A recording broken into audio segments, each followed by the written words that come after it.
ఈ కథ పాండవులు అరణ్యవాస సమయంలో భీముడు ఒక పర్వత ప్రాంతం గుండా ప్రయాణిస్తూ ఒక ఆశ్రమానికి చేరుకున్నప్పుడు జరిగినది ఈ కథ.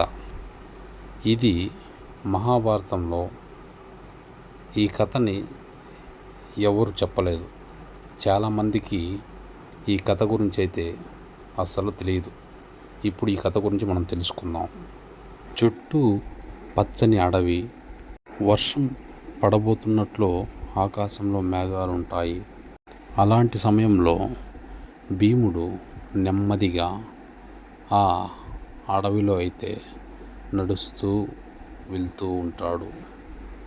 అరణ్యవాస సమయంలో పాండవులు వేరువేరు దిశలలో ధర్మాన్ని నిలబెట్టేందుకు ప్రయత్నిస్తూ ఉండేవారు. అప్పుడు భీముడు ఒక్కడే అడవి ప్రాంతంలో ప్రయాణిస్తూ ఉన్నాడు. అలా కొంత దూరం నడుస్తున్నటువంటి భీముడికి కొంత దూరంలో ఒక నది కట్ట దగ్గర 25 ఏళ్ల వృద్ధముని ఆశ్రమం కనిపిస్తుంది భీముడికి. వాతావరణం చూడటానికి ప్రశాంతంగా ఉంటుంది. ముని అయితే ధ్యానంలో ఉన్నట్లు కనిపిస్తాడు. భీముడు ఆ ముని యొక్క ఆశ్రమానికైతే వెళతాడు. అయితే ధ్యానంలో ఉన్నటువంటి మునికి భీముడు వెళ్ళగానే ఆయన ముఖం చాలా కోపంగా అయితే కనిపిస్తుంది భీముడికి.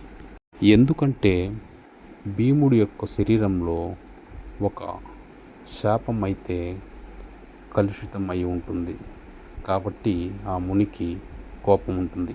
భీముడు ఆ మునివర్యుల్ని అడుగుతాడు, మునివర్య, ఎందుకు మీరు నా రాకతో కోపంగా ఉన్నారు అని. అప్పుడు ఆ మునివర్యులు ఇలా చెబుతాడు. ముని చేతులు పైకెత్తి ఒక ప్రాచీనమైనటువంటి శాపం గురించి భీముడికి చెబుతాడు. ఒకప్పుడు ఒక రాక్షసుడు శిలగా మారినటువంటి దృశ్యాన్ని భీముడికైతే చూపిస్తాడు. తరువాత ముని మాట్లాడుతూ, ఈ శిల ఒకే ఒక్క యోధుడి తాకిడి వలన చెరిగిపోతుంది. వారే నిజమైన ధర్మయోధుడు అని చెబుతాడు ముని.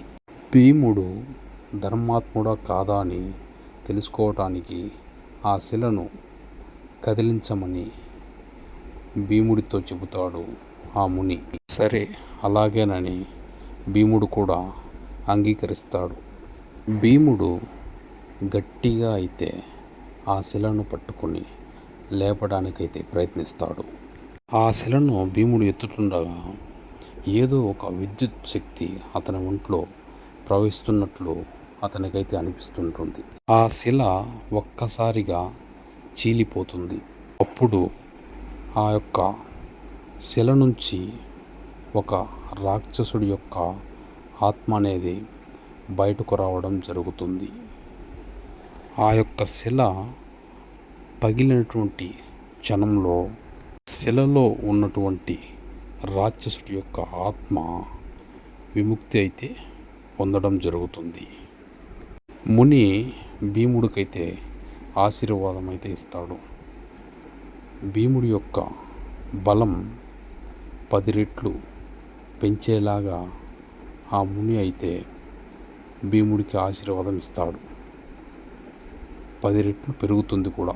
అప్పుడు ముని నవ్వుతూ భీముడినైతే ఆశీర్వదిస్తూ ఇలా చెబుతాడు, భీమా, నీకు ఈ శాప విమోచనం చేసి నీ యొక్క బలాన్ని మహాభారత యుద్ధంలో ధర్మరక్షణ కోసమే నీవు ఉపయోగించాలి భీమా అని ఆశీర్వదిస్తాడు ఆ ముని.